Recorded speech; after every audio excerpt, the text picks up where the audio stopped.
আর বাফর হামারত যাইতে লাগবো দেখা করি বেলাই বালা হতা এই বেজান কি হনো বাবে বুঝিন নফারদে তুই বয় রয় গিও বুঝছো ন মান সম্মান নহাইও আর এটা কিনাম মার খবর টবর লন ফৈতনু বেশি হতা হইলে দরা খাই যাইবে গই হতা সাবধানে হইও।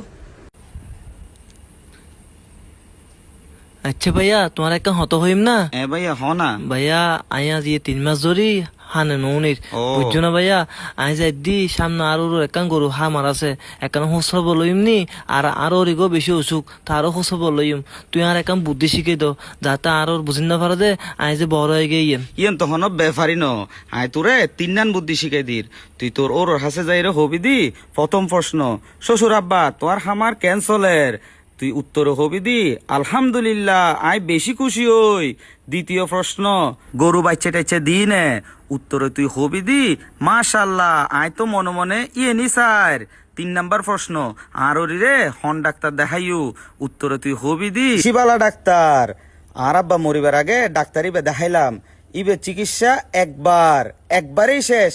যা এই 3 হতা মনত লাহিলি তোর ওর বুঝদু না তুই দে বরা যা। আচ্ছা ঠিক আছে পদ্মা।